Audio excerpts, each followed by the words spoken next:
Hey everyone, and welcome to a new Tony for you with my pal KHC. Hello! Today we're going to be having a little discussion on the topic of SMT5, more specifically about our hopes for the new game, whether it be mechanics, story, or themes, everything like that, we'll get into it. So, KHC, what do you want to see or don't want to see? There's a lot. I mean a lot that I'd love to see come back, but there's one thing I'd really love to see written, the demon cult from Strange Journey. Oh yeah, I love that system too, man. The thought of having to team up with like-minded demons just makes sense. Every SMT game has you recruiting and negotiating with demons, but all they ever want is money, life stones, some health, something like that. But sometimes they ask a philosophical question, and it's more realistic that they would fight for your cause if they believed in you wholeheartedly. Demons wouldn't work against their own interests. I mean, sometimes they would be with you simply for the pursuit of power, but mostly they would be with you because they believed in your cause. I mean, you're shaping the rest of the world, right? They're gonna live in that world. Yeah, that's what I'm saying, man. It's like, four demons about as poorly as everything else. So, I really hope they bring that back, because it's, no joke, my favorite implementation of demon mechanics in the series. Like, it just helps everything feel a lot more grounded, and I just can't stand the fact that every demon will just take your money and spit in your face, despite fully agreeing with you, in a world where political ideologies are all that matters. I mean, it's supposed to feel like a demon wasteland, not London. I just don't get it. Yeah, it's been something weird throughout the SMT game since the first one. I mean, you could walk up to a literal god of destruction, hand him a tenner, and he's willing to fight to the death for you. Dude, it's so dumb.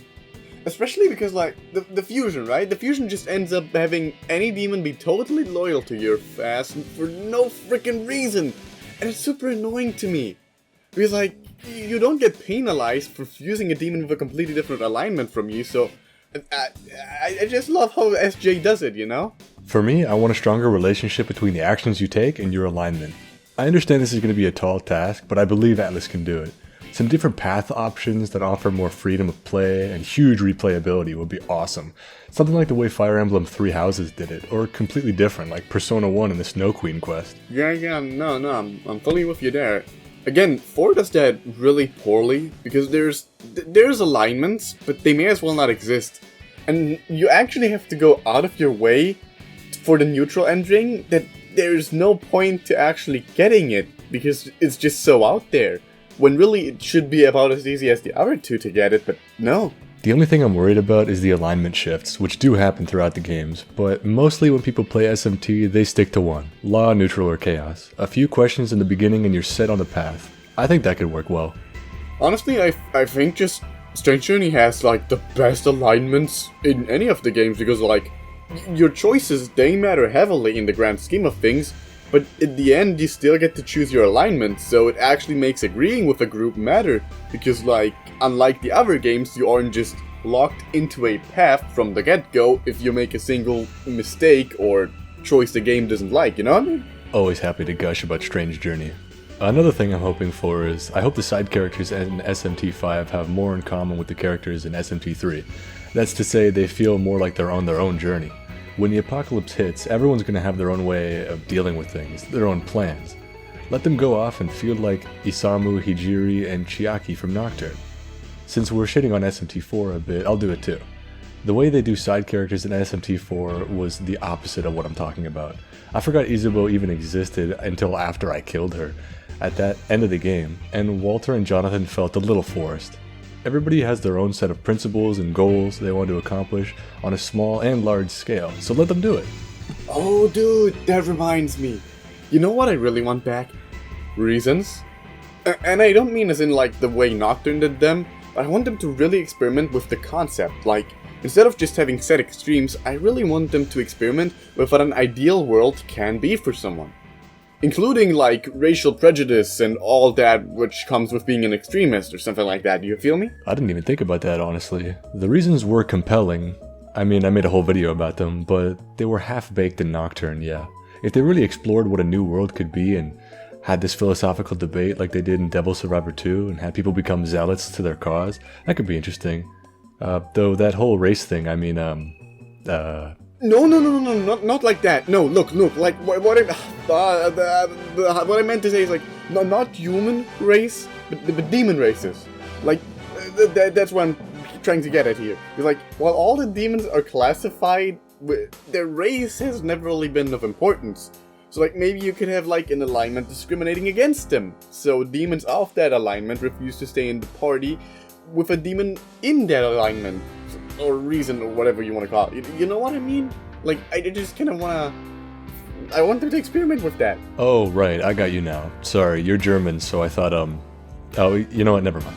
Yeah, let's just move on, yeah? Oh, that reminds me. Something I really can't stand in the sequels is when, like, they just flat out remove systems for no real reason. So, can we please bring back the 6 party members and the row system? Like, the Devil Summoners, yeah, and Soul Hackers also, they still had it, and it worked great. But, so, why not bring it back to mainline if it worked? I mean, it's never been done in 3D before either. In SMT, I mean. I remember Shadow Hearts had a row system like that. Like, I just want to see how they can improve it and make it work better than before. Like, whatever, I guess. It's like, the partners are so much better. Even though they're really not, and I just can't stand them. Yes, this is it, man. More party members, more fun. I want to feel like I'm rolling with a posse of demons ready to right hook some enemies in the face and have my girl Pixie buff me up. I want to be able to use as many demons as I can in an SMT game, but every time I fuse it's out of necessity, and I'm afraid of losing the demons I already have with the skills I want. Allowing the use of 6 party members really allows more freedom of skill set, and the satisfaction of having a wide array of unique characters fight with you. I get it would be hard to balance, but it was just so much fun, and I'd love to see it in 3D. That's what I'm saying, man. And you don't even need to, like, get rid of all the ally mechanics or anything. Just, hell, SMT 1 and 2 basically had it already.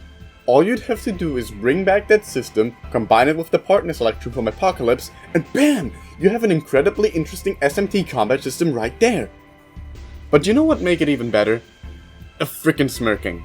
And I'm not talking about the kind that 4 had, but the Epoch one. Like, I think anybody will agree with me that being insta-killed because of RNG and losing hours of progress because of that is ass. Smirking fixed that, and I love it. I feel like if they tweaked it and refined it even more and gave it some sort of customization options, you could have the best Megaton combat yet. I don't feel as strongly about smirking, but the general idea is there for sure. With the press turn, they had to lower the amount of party members you had for balancing, but honestly, I want more demons in my crew. And I want to face other groups of demons. Everyone walking around in convenient groups of 1 to 4 is so last generation. The Hordes tried to do something different in SMT4 and Apocalypse, but we're fighting a war here. Yeah, no, I'm fully with you there. It really bothers me, and it, like, creates this ludonarrative dissonance, I think is the term. Basically, it doesn't make sense, and I don't like it. You know what else wouldn't make sense? If they put Magnetite back in the game. Please don't, Atlas, just let me explore in peace. People have been talking about reintroducing it to the series, but those people are built different. The only way I'd be okay with it if it was like Raido 2, where it was like a party-wide mana system. Not just an arbitrary time cap on exploring, and then you gotta go get some more by negotiating with demons. With all the suggestions we had, it just wouldn't fit. I'm gonna be honest, I don't really care all that much for Magnetite.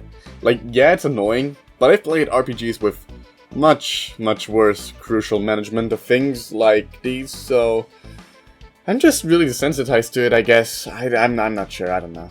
I guess it could be worse, but the removal of it is for the best. Exploring in 3D SMT games was always a strength it had. Don't put an arbitrary timer that requires grinding. We've evolved past this as RPG fans. The lore implications of it are cool, but keep it in the lore. Can't really argue with that.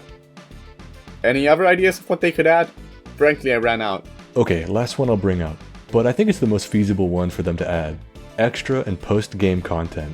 I love Final Fantasy X, and one of my favorite aspects in the game was hunting down the super bosses and the celestial weapons.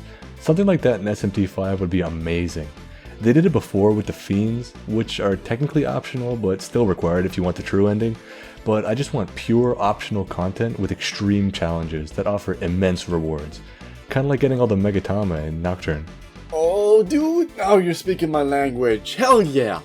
I loved how you could just go ahead and fight Demi-Fiend and DDS, and he was just, like, easily the hardest boss in that game. Hell, even all of Megaton, maybe. I want more of that. Give me a reason to reach that level cap and really strategize, instead of exploiting weaknesses and calling it a day. Also, stuff like super secret ultimate gear or special unlockable fusions would also be mad cool.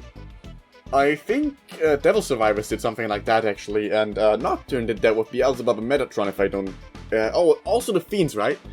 But I want more of that. And I want them to be like... I want you to be able to get them without just playing the game casually. Like, make me work for big rewards. Yeah, when you're nearing the end of the game, it's easy to just phone it in and get things done as efficiently as possible.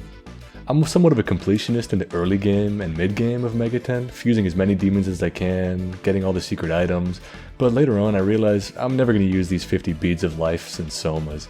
Just beat the game already. Post-game content would really let players go above and beyond what's necessary for the game. Oh, absolutely. I couldn't agree more. I'm the kind of guy who always, waits for these super strong bosses, so I refuse to use items in an RPG until I genuinely believe it necessary. And then I have 90 somas in my pocket and I'll only maybe consider using them once the credits stop rolling. Economy and item management is really hard to get right in an RPG, yeah. 99 elixirs in my pocket really do the bosses no favors. Just sidestep the whole thing by requiring everything you have to accomplish the task. Optionally, of course. Let's not upset the casual players. But that's all I wanted to bring up on my end, so you ready to end this thing, man? Yeah, man, I've been born ready. My shotgun's ready and loaded. When are we pulling? Okay, let us know your thoughts in the comments below, viewer. What would you like to see in SMT5? And while you're letting us know, leave a like and subscribe if you haven't already. Check out the KHC's channel in the pinned comment below. Really, he's a good guy. Oh, and yeah, before I go, everyone type in the comments, yeah. Under this video and Tony's last one. Just do it, trust me. Those who get it, they get it. I don't get it. And that's exactly why you're the beta cuck and I'm the sigma male. Alright, that's enough of this. Thanks for watching, and I'll see you in the next discussion video. Have a good one, guys. Cheers. So, really, what does that mean, man? I'm curious now. Yeah. No, really, what are you doing?